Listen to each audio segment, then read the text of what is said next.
لا الہ الا اللہ، لا الہ الا اللہ۔ یاد رکھنا چاہیے کہ طریقۂ نقشبندیہ وہ طریقہ جس کا معاملہ دل کے نقش کے ساتھ ہے، دل کے نقش کے ساتھ ہے۔ اس میں 3 اہم اذکار ہے۔ کتنے اذکار ہے؟ 3 اہم اذکار۔ ایک ذکر ہے اسم ذات کا، جو عبارت ہے مبارک اسم اللہ اللہ سے، جس کا تصور سالک اپنے لطائف میں کرتا ہے۔ شیخ کامل کی توجہ ہوگی اس کے نظر کے نیچے اللہ تعالیٰ کی کرم سے قلب سے لے کر روح سر خفی اخفا نفسی قالبی میں اسم ذات کا ذکر کرنا۔ تو پہلا ذکر کیا ہے؟ اسم ذات کا ذکر ہے، اللہ اللہ۔ اور اس میں بھی سالک نے یہ خیال کرنا ہے کہ میں نے اسم اللہ پڑھ کے اپنی دھیان، اپنا توجہ اور اپنا مرکزی نگاہ جو ہے وہ بلا تشبیہ بلا کیف وہ اس ذات کو رکھنا ہے جس کا نام اللہ ہے۔ یعنی وہ صرف کلمہ اللہ کی طرف توجہ نہیں کرے گا، بلکہ جس ذات کا نام اللہ ہے عز وجل وجل شانہ، تو اس کے طرف، تاکہ اس کا جو ہے وہ محبت کا معاملہ وہ پیدا ہو جائے۔ اس کے بعد دوسرا ذکر ہے نفی اثبات کا، لا الہ الا اللہ۔ حدیث مبارکہ میں اس کو افضل ذکر کہا گیا ہے، اور حضرات نقشبندیہ کی یہ دوسرے سبق کے طور پر ہے اسم ذات کے بعد، اور تفصیلی اسباق میں اس کا نمبر 8 پہ ہے۔ لطیفہ نفسی کے بعد لا الہ الا اللہ کا اس میں حبس دم ہوتا ہے، یعنی زبان سے کہنا نہیں ہوتا، کیونکہ حضرات نقشبندیہ کا اصرار اس بات پر ہے کہ جو ذکر جتنا خفی ہوگا اتنا وہ زیادہ مؤثر ہوگا، اور جو ہے ریا وغیرہ سے صاف اور پاک ہوگا۔ اور نفی اثبات اس لیے کہا جاتا ہے کہ لا الہ کے ساتھ اس کا معنی بھی یہ بنتا ہے کہ اللہ کے سوا باقی الہا، باقی خداؤں کی نفی کرو۔ اور سالک کیا خیال کرتا ہے کہ نہ کوئی معبود ہے، نہ کوئی مقصود ہے، نہ مطلوب ہے، اور نہ حقیقت میں کوئی موجود ہے بوجود کامل ما سوائے کس کے؟ الا اللہ، اس بات ہو گیا اللہ تعالیٰ کے علاوہ۔ تو لا الہ نفی ہے اور الا اللہ جو ہے وہ کیا ہے؟ اس بات ہے۔ تو دوسرا ذکر کیا ہے؟ بولو، نفی اثبات شریف ہے۔ اور اس کے بعد تیسرا ذکر یا تیسرا جو سبق ہے وہ ہے مراقبات کی شکل میں۔ مراقبہ، یہ رقبہ یرقب ترقیب یا ترقب، یہ انتظار کرنا، متوجہ رہنا، یکسو ہو کر کس چیز کا انتظار کرنا، اس کو کیا کہتے ہیں؟ مراقبہ کہتے ہیں، قاف کے زبر کے ساتھ۔ چونکہ اس میں بھی سالک کچھ مخصوص فیوزات کا انتظار کرتا ہے، مخصوص طریقے کے ساتھ، مخصوص جگہوں پر، مخصوص مواضع اور جگہوں پر، اس لیے اس کو مراقبہ کہتے ہیں۔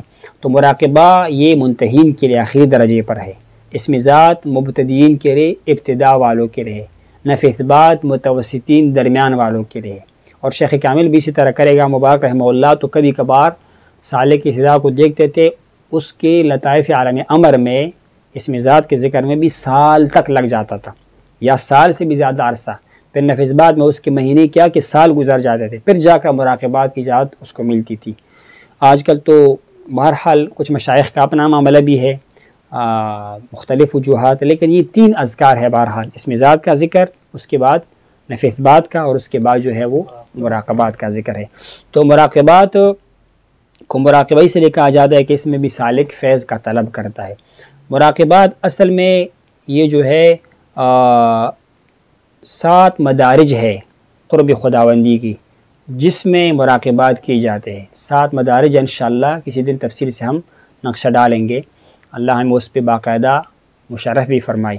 تو 7 مدارج ہے جس کو مدارج 7 کہتے ہیں، یعنی وہ شروع ہوتا ہے ظلال اسماء و صفات سے۔ ولایت صغریٰ ہے، ولایت کبریٰ ہے، ولایت علیٰ ہے، اور اس کے بعد پھر کمالات نبوت ہے، پھر اس میں 3 کمالات ہیں، نبوت، رسالت اور العزم انبیاء علیہ السلام۔ اس کے بعد حقائق الہیہ ہے، اور اس کے بعد حقائق نبویہ ہے، حقائق الہیہ اور حقائق نبویہ۔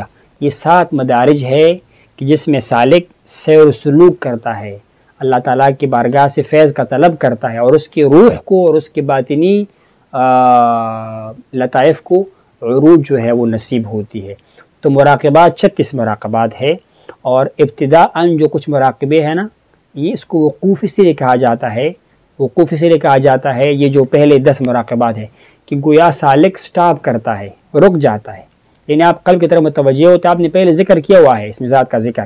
اب آپ کو لطیف قلب ملا, آپ نے ذکر کیا اور آپ کا قلب جو ہے وہ ذاکر ہوا اللہ کی یاد سے, آپ دوبارہ ایک قسم کا بازگشت کرتے ہیں کہ میں ذرا متوجہ ہو جاؤ کچھ ملا بھی ہے کہ نہیں ملا ہے. ایک بندہ دہرائی کرتا ہے نا, سبق پڑھتا ہے پھر ایک استاد آ کے ان کے سامنے بیٹھ کے ایک دو سوال کرتے ہیں, بچے کو چیک کر لیتے ہیں. تو یہاں پر بھی سالک جو ہے نا وہ دیکھتا ہے کہ جو میں نے ذکر کیا اس پہ کتنا کرم ہوا ہے, مزید کرم کا بھی طلب ہوتا ہے اور ایک لحاظ سے اپنے لطائف کو چیک بھی کرتا ہے. تو پہلا مراقبہ کیا ہے؟ وقوف قلب کا مراقبہ ہے. فیض میں آیت ذاتی بیچون بلطیفہ قلبی من بواسطے پیرانے کے بار رحمۃ اللہ علیہ. فیض آتا ہے اس ذات سے جو بیچون ذات ہے, یعنی ہر قسم کے مثال, شریک اور مشابہت سے پاک ذات ہے. اللہ تعالیٰ کی طرف اشارہ ہے. کہا پہ فیض آتا ہے, کرم آتا ہے بلطیفہ قلبی من, میرے قلب کے لطیفے پر, میرے لطیفہ قلب پر, بواسطے پیرانے کے بار بڑے مشائخ کرام کے واسطے سے. پیران تو دنیا میں بہت سارے ہیں لیکن میرے جو مشائخ ہیں آقا علیہ السلام تک 36 مشائخ ہے یا 37 ہے, ان کے واسطے سے میرے لطیفہ قلب پر کیا آتا ہے؟ فیض آتا ہے اللہ کے رحمت و ان تمام مشائخ کرام پر. تو اس مراقبے میں کئی چیزوں کو آپ نے ذہن میں نشین کرنا ہے. ایک تو یہ ہے کہ سالک پہلے ہم عرض کر چکے ہیں شاید کہ وضو کی حالت میں ہوگا, یکسوئی میں ہوگا, روبہ قبلہ ہوگا, بہتر یہ ہے کہ اس کی آنکھ بند ہوگی اور اپنے آپ کو بہرحال خالی سمجھے گا. یہ تصور کرے گا کہ اللہ تبارک و تعالیٰ بڑا مہربان, بڑا کریم, بڑا رحیم ہے اور ان کا وعدہ ہے کہ مجھے پکارو, مجھ سے مانگو, میں عطا کروں گا. تو میں نے لطیفہ قلب پر رب کریم کے فیض کا طلب کرنا ہے, مطلق فیض. اب کون سا فیض ہے یہ ابھی اس مقام پہ سالک نہیں پہنچا ہوا, صرف فیض کرم جس کا تعلق لطیفہ قلب کے ساتھ ابتدا میں ہے, جو کہ کیا ہے؟ تجلی صفات فعلیہ کا. انشاءاللہ اس کا بھی ہم تفصیل سے بیان کریں گے کہ 4 سے 5 قسم کے مخصوص تجلی ہے, اہم جس صفحے کے ہاں متعارف ہے. ویسے تجلی تو اللہ تعالیٰ کے بے شمار ہے, اسی کو علم ہے, لیکن جس پر گفتگو کی جاتی ہے نا, تو قلب پہ کون سا فیض سالک کو نصیب ہوتا ہے اللہ کی کرم سے؟ تجلی صفات فعلیہ, اللہ کی صفات کی وہ تجلی جس صفات کا تعلق فعلی صفات کے ساتھ ہے. تو ایک تو فیض کا طلب کرے گا, پھر فیض کا طلب کرے گا, روبہ قبلہ ہوگا, آنکھ بند ہوگی کم از کم 5 سے 10 منٹ, یہ لازماً 5 سے 10 منٹ یہ لازماً ہے. اگر اس کو حلاوت محسوس ہوتا ہے, اس کو فیض محسوس ہوتا ہے اور اس کے پاس ٹائم ہو تو زیادہ بھی کر سکتا ہے. اور اس کے بعد کیا ہے؟ الذات بیچون, فیض آنا کہاں سے ہے؟ ذات سے, اس ذات سے بیچون. یہ فارسی میں مراقبہ پڑھنا چاہیے. فارسی میں مراقبہ پڑھیں گے تو فیض کا کثرت ہوگا. مشائخ کا ہمارا خواجگان کا معمول ہے, حضرات بخارا و سمرقند کے مشائخ کا معمول ہے, ان کا یہی تعلیم ہے, اس میں برکت بھی زیادہ ہوگی. اور مفہوم ذہن میں ہونا چاہیے. آپ پٹھان ہے, پنجابی ہے, سندھی ہے, فارسی زبان ہے, فارسی تو ویسے بھی فارسی زبان کے مراقبات ہے, اس کا مفہوم ذہن میں ہونا چاہیے. اس ذات سے جو بیچون ذات ہے, یہ اسی لیے بیچون ساتھ لگایا ہوا ہے کہ اللہ تبارک تعالیٰ کے ذات کے بارے میں کوئی تصور نہ لاؤ کہ وہ ذات ایسی ہوگا. معاذ اللہ جسم کا تصور, شکل کا تصور, رنگ کا تصور بالکل نہیں لانا ہوگا. وہ ذات جو ہر قسم کے مثال سے, ہر قسم کے مشابہت سے پاک ذات ہے. بلطیفہ قلبی من, میرے لطیفہ قلب پر فیض کا نزول ہوتا ہے. تو لطیفہ ہم پہلے عرض کر چکے, اللہ تعالیٰ نے انسان کی باطن میں کچھ مخصوص جگہوں کو رکھا ہوا ہے کہ جو گویا ایک ٹرانسفارمر کہہ لے, یا وہ ایسا جگہ ہے جو اوپر سے فیض لے کر انسان کی باقی معاملات کو بھی ترقی دیتا ہے. ان کو لطیفہ کہا جاتا ہے. نرم چیز جو ظاہراً نظر نہیں آتا, ظاہراً یہ جو لطائف نظر آتے ہیں نا باہر ہمیں, یہ حقیقت میں وہ لطیفہ نہیں ہے جس کو لطیفہ کہا, یہ تو ان کے اثرات ہے. وہ لطیفہ تو ہمارے نظروں میں نظر نہیں آتا نا. تو لطیفہ وہ خاص مقامات لطائف جو اللہ تعالیٰ نے انسان کے سینے میں رکھے ہوئے ہے اپنے قرب و وصل کے حصول کے لیے. میرے قلب پر فیض کا نزول ہوتا ہے, لیکن یہ فیض میں خود کہا اس قابل کہ میں فیض کو حاصل کر سکوں. ہر انسان کے لیے اس طرح راستے پر پیر کا ضرورت ہے, شیخ کا ضرورت ہے. جو بھی آتا ہے واسطے پیرانے کے بار, مشائخ کے بار کے واسطے سے. وجہ کیا ہے کہ پیر را بگزین کے بی پیر این سفر, ہست پرز آفت و رنج و خطر. پیر کو پکڑو, اس راستے میں آپ نے شیطان کے ساتھ جنگ کا جھنڈا اٹھا دیا ہے, نفس کے ساتھ اٹھا دیا ہے, شیاطین کے ساتھ اٹھایا ہوا ہے. وہ ابھی آپ کی طاق میں ہے, ان کا جنگ شروع ہے, ان کی طرف سے الارم بج چکا ہے جنگ کا, اور تم جو ہے اگر اپنے سہارے پر چلو گے تو نقصان اٹھاؤ گے. اسی لیے پیر کامل کے دامن کو پکڑو. تو جو بھی فیض آئے گا اپنے مشائخ کے واسطے سے طلب کرنا اللہ کی بارگاہ میں. اللہ تعالیٰ تو ہمیں براہ راست دیکھتا ہے ان کو, یا ہمیں جو ہے ہمارے درمیان کے اور حائل تو ظاہرہ نہیں ہو سکتا ہے, لیکن اس کا مطلب اس طرح ہے کہ اللہ تبارک و تعالیٰ کی اس قرب کے راستے میں ہمارے پاس معلومات نہیں ہے، ہم کمزور ہے.